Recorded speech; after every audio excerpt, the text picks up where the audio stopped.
क्या आपने कभी सोचा है कि कुछ लोगों के साथ हमारे रिश्ते बहुत जल्दी बन जाते हैं और कुछ लोगों के साथ रिश्ते बन जाने के बाद भी सब कुछ ठीक सा नहीं लगता है। बहुत कुछ बिगड़ने लगता है, तालमेल ऊपर नीचे हो जाने लगता है। और आज के समय में जिस तरह से तलाक की खबरें आ रही हैं या फिर रिलेशनशिप को लेकर जो लगातार चीज़ें बदल रही हैं, आज उस पर एस्ट्रोलॉजी का क्या रोल है? क्या सच में हमें अपने जीवन में हमारी कुंडली या फिर हमारे ग्रह नक्षत्र बहुत कुछ बताते हैं हमारे रिश्तों को लेकर? आज हम उसी पर चर्चा करेंगे। हमारे साथ खास मेहमान भी रहेंगी। नमस्कार, मैं हूं आपके साथ ममता तिवारी और इस वक्त हमारे साथ मौजूद हैं नीलू जी। नीलू जी एक ज्योतिष आचार्य हैं जो आज हमारे साथ इन्हीं रिश्तों के बारे में चर्चा करेंगी। नीलू जी, क्योंकि आज के समय में आपको पता है, मुझे कहने की ज़रूरत है नहीं, रिलेशनशिप बहुत इजीली ब्रेकडाउन्स हो रहा है, बहुत इजीली तलाक हो जा रही हैं। आज फैमिली कोर्ट में जितनी भीड़ है शायद ही किसी और जगह पर है। क्या मानते हैं इसके पीछे कारण? फिर मैं छोटे छोटे चीज़ों को लेकर पूछूंगी, लेकिन सबसे पहले मैं कारण जानना चाहती हूँ आपके नज़रिए में। जी, एस्ट्रोलॉजी में जब भी हम किसी के रिलेशनशिप के बारे में देखना चाहते हैं कि रिलेशनशिप में उसको सुकून मिलेगा, शांति मिलेगी या तकलीफ़ ज़्यादा मिलेगी, तो सबसे पहले हम उसका चंद्रमा देखते हैं, उसके बाद शुक्र और उसके बाद गुरु। इन ग्रहों की दशाएं देखते हैं, इन ग्रहों की ताकत देखते हैं, इनकी स्ट्रेंथ देखते हैं। तो सबसे पहले अगर किसी का चंद्रमा कमज़ोर है तो बहुत ज़्यादा चांसेस हैं कि उस इंसान को बचपन में जितना प्यार, जितने अटैचमेंट या जितने अटेंशन की ज़रूरत थी वो उसे नहीं मिल पाई। ऐसे लोग अक्सर ज़रूरत से ज़्यादा इमोशनल होते हैं और ज़रा सा भी अगर किसी से भी अपनापन मिला या थोड़ी सी भी किसी ने अगर अटेंशन दिखाई तो वो उस रिश्ते की तरफ बिना सोचे समझे अटैच हो जाते हैं, जिसकी वजह से वो रेड फ्लैग्स अगर उनको रिश्तों में दिख भी रहे हैं तो वो भी रेड फ्लैग्स को इग्नोर करते रहते हैं। तो उसके बाद हम देखते हैं शुक्र। अगर शुक्र को कहीं ना कहीं राहु से या केतु से या मंगल से अफ्लिक्शन आ रही है तो भी ऐसे लोग अक्सर गलत रिलेशनशिप्स को अट्रैक्ट कर लेते हैं। तीसरी ज़रूरी चीज़ जो मैंने कही, जुपिटर या गुरु ग्रह। अगर गुरु ग्रह भी कमज़ोर है तो सही और गलत की पहचान अक्सर ऐसे लोगों को नहीं हो पाती। जैसे कि मैंने पहले चंद्रमा के बारे में जिक्र किया, अगर चंद्रमा कमज़ोर है तो आपने देवानंद साहब का वो गाना सुना होगा, हम है राही प्यार के हमसे कुछ ना बोलिए, जो भी प्यार से मिला हम उसी के हो लिए। तो अक्सर कमज़ोर चंद्रमा वाले लोग किसी से भी बिना सोचे समझे अटैच हो जाते हैं। एक बहुत चीज़ मैं आपसे छोटी सी पूछना चाहूँगी। आज की जेन ज़ी जनरेशन जो कुंडली वगैरह पर बिलीव नहीं करती हैं, क्या उनको आप कहना चाहेंगी कुंडली का कितना रोल होता है हमारे एक रिलेशनशिप को डेवलप करने के लिए? कुंडली का बहुत ज़्यादा रोल होता है, क्योंकि जब भी आप किसी के भी हॉरोस्कोप में, कुंडली में अगर आप देखें कि 5वें घर में राहु है या 7वें घर में राहु है तो ऐसा इंसान बहुत ज़्यादा चांसेस हैं गलत रिश्तों को अपनी तरफ अट्रैक्ट कर लेता है। और अक्सर ये लोग चेजिंग में बिलीव करते हैं, ना कि रिश्तों को अट्रैक्ट करने में बिलीव करते हैं। और ख़ास तौर पर हमने अक्सर ये भी देखा है कि अगर राहु की महादशा, अंतरदशा चल रही हो तो भी गलत रिश्ते अक्सर ज़िंदगी में आने शुरू हो जाते हैं। मतलब क्या हम ज्योतिष से ये जान सकते हैं कि ये जिस रिश्ते में हम आ रहे हैं ये रिश्ता कैसा चलेगा, क्या हमारी पसंद ठीक है या नहीं है? क्या हमें ज्योतिष से पता चल जाता है? जी बिल्कुल पता चल जाता है। अगर आपकी दशाएं, अंतरदशाएं पॉजिटिव चल रही हैं, अगर आपकी कुंडली में शुक्र बहुत ही मजबूत बैठा हुआ है तो बहुत ज़्यादा चांसेस हैं कि आप सही रिश्तों को आकर्षित कर रहे होंगे। लेकिन अगर दशाएं विपरीत चल रही हैं, अगर गोचर में कहीं ना कहीं राहु केतु 5वें और 11वें घर से गोचर कर रहा है, लगन या सप्तम से अगर राहु केतु गोचर कर रहा है तो बहुत ज़्यादा चांसेस हैं कि आप गलत लोगों को अट्रैक्ट कर लेंगे। सो मैं हमेशा लोगों को ये बताती हूँ कि अगर कोई भी इंसान आपको गलत मिल गया और टॉक्सिक रिश्ता आपका हो गया, कोई इंसान आपको चीट करके अगर भाग गया, अगर चीट करके कोई निकल गया और आप चाहते हो कि वो इंसान आपके पास खुद लौट कर वापस आए, तो सबसे पहली जो गलती हम लोग करते हैं, हम उस इंसान के बारे में बहुत ज़्यादा सोचना शुरू कर देते हैं। उसकी सोशल मीडिया को चेक करना, उसके स्टेटस चेक करना, वो अभी क्या कर रहा है, क्या वो मुझे याद कर रहा है कि नहीं कर रहा। अक्सर हम क्या करते हैं कि अपनी एनर्जीज़ उस इंसान को जाने अनजाने में ट्रांसफ़र करने लगते हैं, जिसकी वजह से वो इंसान तो होता जाता है मजबूत और हम होते जाते हैं वीक। तो अगर आप चाहते हो कि वो इंसान लौट के आपके पास वापस आ जाए, तो सबसे पहले अपने ऊपर काम करना शुरू करो। अक्सर लोग अपने ऊपर काम नहीं करते, अपनी पर्सनैलिटी पर जब आप काम करते हो तो आपका शुक्र मजबूत होता है। जब आप नई स्किल सीखते हो तो आपका बुध मजबूत होता है, और जब आप फालतू की सोशल मीडिया में उनको चेस करना बंद करते हो तो आपका राहु मजबूत होता है। तो अगर आप चाहते हो कि ऐसा इंसान जो भी आपका रिश्ता तोड़ के आपसे दूर चला गया और वो वापस आए, तो उसे चेस करना बंद कीजिए और उसे अट्रैक्ट करना शुरू कीजिए, और फिर जादू होगा।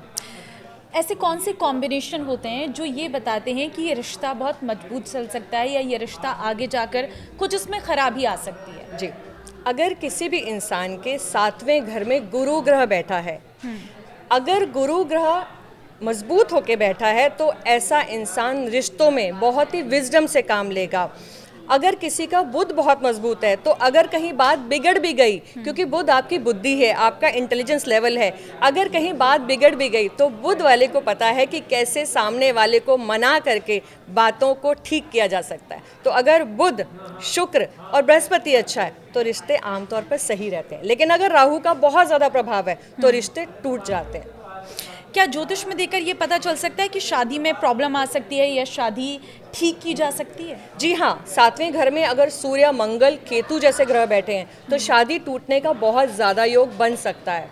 और ख़ास तौर पर अगर किसी की अग्नि तत्व राशियाँ हैं, जैसे कि मेष राशि, सिंह राशि या धनु राशि, ये सब अग्नि तत्व राशियां हैं, ऐसे लोगों में गुस्सा बहुत ज़्यादा होता है। तो अगर आप में गुस्सा बहुत ज़्यादा है तो बना बनाया काम भी आपके सिर्फ बोलने की वजह से, चाहे आप उस इंसान के लिए बहुत अच्छा कर रहे हो, सिर्फ आपके स्पीच की वजह से आप अपने रिश्ते को खराब कर रहे हो। और मैं रिलेट कर पा रही हूँ। आगे बताइए। जी, हाँ। सो अगर किसी की भी राशि प्रधान अगर जल तत्व प्रधान है, जैसे कि कर्क, वृश्चिक या मीन, ऐसे लोग ज़रूरत से ज़्यादा इमोशनल होते हैं। अगर आप बहुत ज़्यादा इमोशनल हैं और आपकी शादी या आपका रिश्ता किसी वायु प्रधान व्यक्ति के साथ हो गया, जैसे कि जेमिनाई, मिथुन राशि हो गया या तुला राशि हो गया, कुंभ राशि हो गया, ये लोग वायु प्रधान हैं। ये लोग उतने इमोशनली अटैच नहीं होते जितने कि जल तत्व वाले लोग होते हैं, जैसे कि हमने कैंसर और स्कॉर्पियो की बात की। तो अगर वायु तत्व प्रधान की जल तत्व के साथ अगर तालमेल है, वो नहीं बैठ पाएगा। तो ये सब देखना बहुत ज़रूरी है। और ये सब कैसे दिखता है हमें? ये आप राशियों से देख सकते हैं। आपका लग्न, फर्स्ट हाउस में कौन सा राशि उदय हो रही है, चंद्रमा किस राशि में बैठा है, 7वें घर में किस किस तरह के ग्रह बैठे हैं, ये आपकी पर्सनैलिटी के बारे में बताते हैं। मतलब हम ये देखते हैं कि अक्सर आज के जो समय है, मैंने अभी बहुत सारे केसेस ऐसे देख लिए कि शादी हो गई है, कुंडली मैच नहीं हुई, अब शादी के बाद प्रॉब्लम्स हो रही हैं, तो इसका क्या सॉल्यूशन है ज्योतिष? जी, ज्योतिष में अगर आप अच्छे रिलेशनशिप्स को अट्रैक्ट करना चाहते हो, सबसे पहले जैसे कि हमने शुरुआत में कहा, चंद्रमा पे काम कीजिए। ओम सोम सोमाय नमः, हर सोमवार को आपने शाम के वक्त एक दिया जला करके इस मंत्र का 21 बार जाप करना है। और अगर आप अपने रिश्तों को सुधार करना चाहते हो, देखिए शादी अब हो चुकी है, अब आपके पास सिर्फ एडजस्टमेंट करना ही बाकी है, तो सबसे अच्छा एक उपाय है ओम क्लीम कृष्णाय नमः। ये आपने शुक्रवार के दिन जाप करना है, 21 बार जाप करना है ये। और राधा कृष्ण की एक तस्वीर अपने सामने रखनी है, सफ़ेद रंग के कपड़े पहनने और सफ़ेद रंग का ही आसन बिछाना है। ये आप हर शुक्रवार उपाय करते रहें जब तक आपके रिश्ते मधुर ना हो जाएं। और ये भी आपसे जानना चाहूँगी, क्योंकि आजकल हमने देखा है कि इंटरकास्ट शादियाँ हो रही है या इंटरस्टेट शादियाँ हो रही हैं, तो इसको लेकर क्या ज्योतिष कहता है? क्योंकि पहले के लोग ये कहा करते थे कि हमें अपनी ही जाति में शादी करनी चाहिए, अपनी ही बिरादरी में शादी करनी चाहिए, तो इसको हम कैसे देखते हैं? जी, अभी जो युग है वो राहु प्रधान युग है, जैसा कि हमने पहले भी बात की। राहु एक ऐसा ग्रह है जो इस तरह का काम कराएगा जो समाज से थोड़ा सा विपरीत हैं, जो अनकन्वेंशनल हैं, जो रीति रिवाजों से थोड़ा हट के काम करते हैं। तो जो भी राहु प्रधान लोग हैं, जिनके लग्न में राहु बैठा है, जिनके 7वें घर में राहु बैठा है, जिनके 5वें घर में राहु बैठा है या दशा राहु की चल रही है, बहुत ज़्यादा चांसेस हैं कि वो इंटर कास्ट या अंतर जातीय विवाह कर सकते हैं, या दूसरी कास्ट कल्चर के लोगों से उनका अट्रैक्शन बहुत ज़्यादा हो जाता है। और अभी ये भी देखने को मिलता है कई लोग जो मांगलिक होते हैं, क्या उन्हें नॉन मांगलिक से शादी करना ठीक है? जी, मांगलिक लोगों का मतलब ये है कि मंगल प्रधान लोग, जब भी मंगल का असर आपकी कुंडली में बहुत ज़्यादा होगा, आप में पैशन बहुत ज़्यादा होगा, आप में एनर्जी लेवल बहुत ज़्यादा होगा।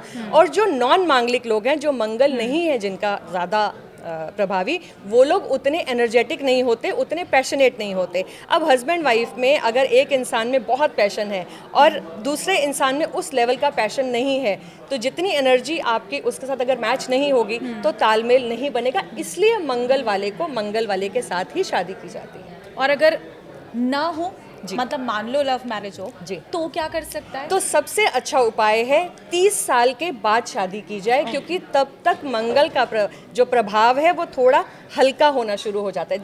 जितना इंसान यंग एज में होता है, मंगल उतना ही प्रभावी है। जैसे जैसे उम्र ढलती है, इंसान एडजस्टमेंट करना सीख लेता है रिश्तों में। तो इसलिए 30 साल के बाद शादी कीजिए, शादी नहीं टूटेगी। और ये भी देखने को मिलता है कि आजकल कुंडलियों का मिलान नहीं हो रहा है, लोग बिना देखे शादी कर देते हैं, क्या ये सही है? ये सही नहीं है, क्योंकि चंद्रमा का नक्षत्र भी बहुत ज़रूरी है, जिसके बेसिस पे हम गुण मिलाते हैं, और बाकी सब प्लैनेट्स का भी तालमेल देखना बहुत ज़्यादा ज़रूरी है। एग्जाम्पल के तौर पर, अगर किसी भी वर और वधु में नाड़ी दोष आ रहा है, जो कि चंद्रमा के नक्षत्र के बेसिस पर हम देखते हैं, तो बहुत ज़्यादा केसेस में, ऑलमोस्ट 99% केसेस में मैंने देखा है, या तो आगे बच्चा पैदा होने में प्रॉब्लम हो जाएगी, या हस्बैंड वाइफ में से कोई ना कोई एक इंसान लगातार बीमार रहेगा, या प्रॉस्पेरिटी नहीं आएगी। तो ये बहुत ज़रूरी है इनका मिलान करना। और मान लीजिए कि हो गई है शादी, फिर उसके बाद भी क्या ज्योतिष में उपाय हैं इन सब चीज़ों के लिए? जी बिल्कुल उपाय हैं। जैसा कि हमने एक उपाय आपको बताया, ओम क्लीम कृष्णाय नमः का जाप 21 बार आपने करना है। एक और उपाय है कि आप हस्बैंड वाइफ इकट्ठे बैठ करके गायत्री मंत्र का हर सुबह 11 बार जाप करें। और एक बहुत ही अच्छा उपाय है ओम ह्रीम नमः का जाप, ये भी 21 बार आपने जाप करना है, क्योंकि ये आपके हार्ट चक्रा के ऊपर काम करता है। जब भी आप घर से बाहर निकलें, कुछ मीठा खा के निकलें, ताकि आपका ऑरा हमेशा स्वीट बना रहे, मीठा बना रहे। और क्या मतलब रिलेशनशिप में ज्योतिष में ये भी चेक किया जा सकता है कि ये जिस रिश्ते में हम जुड़ने जा रहे हैं, ये इंसान कितना प्रैक्टिकल है, कितना इमोशनल है? जी बिल्कुल बिल्कुल, इसका पता लगाया जा सकता है। जितनी भी पृथ्वी तत्व की राशियां हैं, वृषभ, कन्या, मकर, जिसको कि हम टॉरस, वर्गो और कैप्रिकॉन कहते हैं, ये सभी राशियां बहुत ज़्यादा प्रैक्टिकल होती हैं। इनके लिए इमोशंस का उतना ज़्यादा ये लोग इमोशंस में उतने नहीं बहते जितना जल तत्व की राशियां, जैसे कि हमने बात की कर्क, वृश्चिक और मीन बह जाते हैं। तो प्रैक्टिकल राशियां, ये स्थिर जितनी भी भूमि तत्व राशियां हैं, ये सब प्रैक्टिकल राशियां। लेकिन बहुत सारे लोग हमें कमेंट्स में ये भी कह सकते हैं कि अब क्या प्यार करने से पहले राशि देखें? उन्हें क्या कहेंगे आप? जी, उन्हें मैं यही कहूँगी कि अगर आपको किसी से प्यार हो गया है और अगर आप दोनों के तत्व बिल्कुल अलग हैं, आप इमोशनल हैं और वो इंसान प्रैक्टिकल है, तो अपने गुरु को, जुपिटर को प्रभावी बनाइए, क्योंकि गुरु एक ऐसा ग्रह है जो विजडम देता है। जो अगर आपके पार्टनर की अगर कोई गलती हो भी गई, तो वो उसे कहता है ठीक है, मैं इसे नज़रअंदाज करने की हिम्मत रखता हूँ। तो अपने गुरु तत्व को प्रदान कीजिए। गुरु के जितने भी आप रेमेडीज कर सकते हैं वो कीजिए। रेमेडीज आप ज़रा बता भी दीजिए। जी, गुरु की सबसे अच्छी रेमेडी है येलो कलर के वस्त्र, पीला, जैसे मैंने पीला रंग पहना हुआ है, तो येलो कलर के वस्त्र पहनिए। ये आपके गुरु को बहुत ज़्यादा मजबूत करते हैं। केसर का जितना आप उपयोग कर सकते हैं वो कीजिए। और जैसा कि मैंने पहले कहा कि गायत्री मंत्र का जाप, ये आपने सुबह उठकर 11 बार करना है सूर्य की तरफ देखते हुए, और रात को सोते वक्त भी 11 बार सेम जाप करना है। ये आपके घर में हमेशा अच्छी वाइब्रेशंस देता रहेगा। अगर आप नहीं कर पा रहे हैं किसी कारण से, तो घर में सिर्फ चला के रखिए ऐसे मंत्र। और मेरा पार्टनर मेरे लिए सही है या नहीं, ये कैसे हम पता कर सकते हैं? देखिए, आपका पार्टनर सही है या नहीं, हमेशा उसके चार्ट में ये देखिए कि उसका 7वां घर बलवान है या नहीं, उसका लग्न बलवान है या नहीं, क्या वो बहुत ज़्यादा अग्नि तत्व की राशियों वाला तो नहीं है। क्योंकि अक्सर अग्नि तत्व राशि वाले लोग एडजस्टमेंट नहीं कर पाते, क्योंकि उनमें मैं से ही हूँ वाला एक तत्व बहुत ज़्यादा होता है।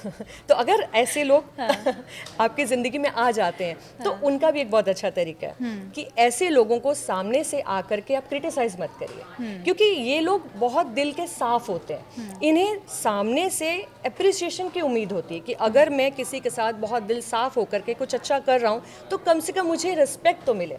तो अगर ऐसे लोगों की कोई बात आपको पसंद नहीं आ रही है, मैं अग्नि तत्व वाली राशियों की बात कर रही हूँ, अगर इनकी कोई बात पसंद नहीं तो कंस्ट्रक्टिवली इनको आप समझाएं कि देखिए आपकी ये बात बहुत अच्छी है, लेकिन अगर आप ये बात भी कर ले तो बहुत तो और अच्छा, बढ़िया हो जाएगा। तो अगर इनसे आपको काम निकालना है तो ये सही तरीका है।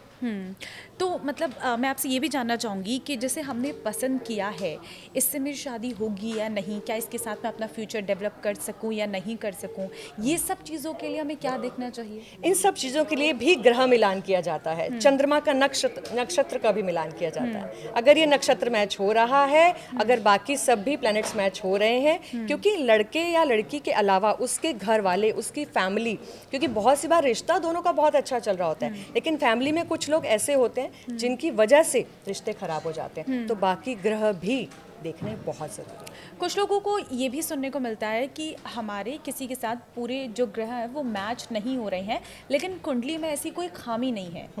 ये क्या, इसे क्या कहते, इसे क्या समझे हम? जी, कुंडली में खामी होती है तभी ग्रह मैच नहीं होते, ये आपको देखना पड़ेगा। और हमें कितने ग्रह मैच होने चाहिए एक कॉम्बिनेशन के लिए? देखिए, चंद्रमा का नक्षत्र, अगर सबसे पहला मिथ जो मैं बताना चाहूँगी, बहुत से लोगों के दिमाग में एक ऐसी गलतफहमी है कि सिर्फ गुण मैच हो गए तो सब हो गया। नहीं, गुण मैच किए जाते हैं चंद्रमा के नक्षत्र के बेसिस पर, लेकिन चंद्रमा के अलावा बाकी ग्रहों का भी मिलान होना बहुत ज़्यादा ज़रूरी है। तो सिर्फ इस बेसिस पे नहीं लोगों को विश्वास करना चाहिए कि हमारे 32 गुण मैच हो गए, हमारे 24 गुण मैच हो गए। नहीं, गुण के अलावा बाकी ग्रहों को भी मैच कराइए। लड़के की या लड़की के पेरेंट्स को भी ज़रूर देखिए, इन लॉज सबसे पहले देखिए, क्योंकि इन लॉज की वजह से अक्सर घर में शादियां टूटती हैं। वो 8वें घर से देखते हैं हम कुंडली में। और ये भी देखने को मिलता है अक्सर शुरुआत में रिलेशनशिप बहुत अच्छा है, लेकिन उसके बाद कुछ टाइम बाद कुछ चीज़ों में प्रॉब्लम्स होने लगती हैं जब हम एक दूसरे को पहचानने लगते हैं। इसके पीछे क्या कारण होता है? इसके पीछे सबसे बड़ा कारण ये है कि शुरुआत में हम सामने वाले से बहुत ज़्यादा एडजस्टमेंट की उम्मीद कर रहे होते हैं। हमें लगता है कि अभी नई नई शादी है, हम एडजस्ट कर लेंगे, लेकिन धीरे धीरे जब आपकी हर इंसान की नीड्स अलग है। किसी की इमोशनल नीड ज़्यादा है, कोई इंसान ज़रूरत से ज़्यादा प्रैक्टिकल है, कोई इंसान ज़रूरत से ज़्यादा फ्रीडम लवर है। अब किसी इंसान को बहुत ज़्यादा आज़ादी चाहिए, लेकिन दूसरा इंसान जल तत्व वाला है और वो उतनी आज़ादी नहीं दे पा रहा, तो यहाँ पर रिश्तों में तकरार अक्सर हो जाती है। ऐसे में बेस्ट तरीका यही है कि आप एक खुला वातावरण रखें। सामने वाले की जो डिफरेंसेस हैं, जैसे कि हमने बात से शुरुआत ही की, जल तत्व अलग है, उनकी सोच अलग है, अग्नि तत्व की सोच अलग है, क्योंकि अग्नि तत्व को लीडरशिप चाहिए, अग्नि तत्व को सीढ़ी चढ़ना है, ऊपर जाना है। जल तत्व की क्या ज़रूरत है कि उसे इमोशंस चाहिए। तो हर एक राशि की डिफरेंसेस को समझें कि अगर एक इंसान एक चीज़ नहीं कर पा रहा तो उसके पीछे कारण क्या है।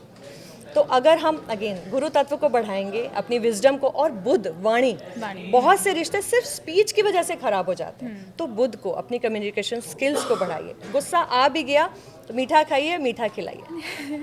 और ये भी देखने को मिलता है, बहुत बार ऐसा देखने को मिलता है कि किसी रिलेशनशिप के लिए 1 साल अच्छा नहीं होता है। तो क्या जब भी हम कोई रिलेशनशिप शुरू कर रहे हैं तो क्या हमें इस बारे में पहले से पूछना चाहिए ज्योतिष से कि क्या ये साल हमारे लिए सही है या नहीं है? बहुत अच्छा सवाल आपने किया, क्योंकि अगर केतु की महादशा चल रही है, केतु कैंची है, अगर केतु कहीं ना कहीं महादशा अंतरदशा में है, 1-7 एक्सिस पर 5वें घर में 7वें घर में गोचर कर रहा है, तो बहुत ज़्यादा ध्यान रखिए। रिश्ता सब कुछ बहुत अच्छा है, लेकिन फिर भी रिश्ता टूट जाएगा, क्योंकि केतु की दशाओं में कार्मिक रिश्ते आते हैं। जिन लोगों से मेरा पिछले जन्म का कुछ कहानी अधूरी रह गई, वो लोग आपके रिश्ते बनाने आते हैं और आपको कुछ ना कुछ सबक भी देके जाते हैं। अब वो जो लेसन्स हैं अक्सर वो कठोर लेसन्स होते हैं। और अक्सर ये देखने को मिलता है, अभी आजकल आपने सुना भी होगा ऐसे बहुत सारे केसेस की third person in the relationship. जी, इसे कैसे समझते हैं? जी, थर्ड पर्सन राहु है। अच्छा, कोई, हाँ, क्योंकि जो भी चीज़ इल्यूजन वाली है, जो भी चीज़ समझ में नहीं आ रही है, जो भी चीज़ कन्फ्यूजन वाली है, वो राहु वाला है। तो अगर लगन लग्नेश किसी भी चार्ट में आप देख रहे हैं कि हस्बैंड वाइफ के चार्ट में अगर राहु बहुत प्रधान हो गया, खास तौर पर किसी चार्ट में शुक्र राहु का कॉम्बिनेशन है, तो उसमें हम बहुत सावधान कर देते हैं लोगों को कि आपके चार्ट में, आपकी कुंडली में थर्ड पार्टी की एंट्री होना बहुत ज़्यादा चांसेस बन रहे हैं उसके। आपसे ये क्योंकि डिस्कशन हमने बहुत सारे टॉपिक को ऑलरेडी ले लिया है, कुछ ऐसे प्रमुख रेमेडीज और आज की यूथ को आप एक मैसेज। आज के यूथ को मैं सबसे पहले ये मैसेज करना चाहूँगी कि चेज मत कीजिए, अट्रैक्ट कीजिए। जब आप एक गार्डन में घूम रहे हैं और आप किसी बटरफ्लाई को, तितली को पकड़ना चाहते हैं और आप उसके पीछे भाग रहे हैं, तितली उतनी ज़्यादा आगे भागती जाएगी। लेकिन आप स्थिर होकर, शांत होकर, आराम से बैठ जाएंगे तो वो तितली आपके आसपास चक्कर लगाएगी। तो अपनी पर्सनैलिटी पर सबसे पहले काम कीजिए, ये आपके शुक्र को मजबूत करेगा। क्योंकि अगर शुक्र अच्छा नहीं है तो बहुत ज़्यादा चांसेस हैं आप गलत टॉक्सिक रिश्तों को अट्रैक्ट कर रहे हो।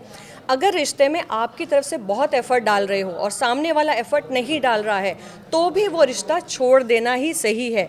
अगर कोई रिश्ता आपको, कोई रिलेशनशिप आपको कंफ्यूज कर रहा है, आपको एंग्जाइटी दे रहा है और उस रिश्ते में आपकी ग्रोथ नहीं हो रही है, आपको बार बार मन उदास हो रहा है, तो वो रिश्ता छोड़ दीजिए। और सबसे ज़रूरी बात, अपने बुद्ध पर, अपने वाणी पर, अपने कम्युनिकेशन स्किल्स पर काम कीजिए। अक्सर वो लोग जिनका शुक्र और बुद्ध अच्छा होता है वो बहुत अच्छे अच्छे रिश्तों को अट्रैक्ट करते हैं। तो अगर आप किसी टॉक्सिक रिश्ते में हैं, इमीडिएटली उसको छोड़ दीजिए। क्योंकि अगर रिश्ते में आपको ग्रोथ नहीं मिल रही है तो वो रिश्ता आपके लिए अच्छा नहीं है।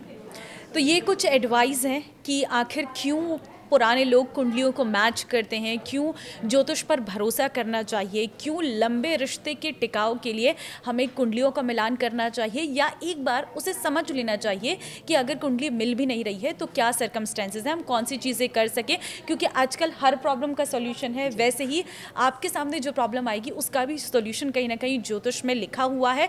तो ऐसे में अगर आप शास्त्रों पर या कुंडली पर बिलीव नहीं करते हैं तो एक बार ट्राई करके देखिए, शायद आपके जीवन में भी बहुत सारी चीज़ें बदल जाएं। तो फिलहाल इस पॉडकास्ट में आज हमने बहुत इंपॉर्टेंट विषय पर बात की है, आज के रिश्ते, आज के बदलते रिश्तों को किस तरह से मजबूत किया जा सकता है, उस पर कैसे नज़र डाली जा सकती है, उस पर आज इस पर पूरा फोकस किया। होप आपको ये वीडियो पसंद आएगी, आपसे शेयर करेंगे ताकि आपके आसपास जो भी लोग मौजूद हैं उन तक ये पॉजिटिव वीडियो पहुंच सके। नमस्कार। Thank you so much.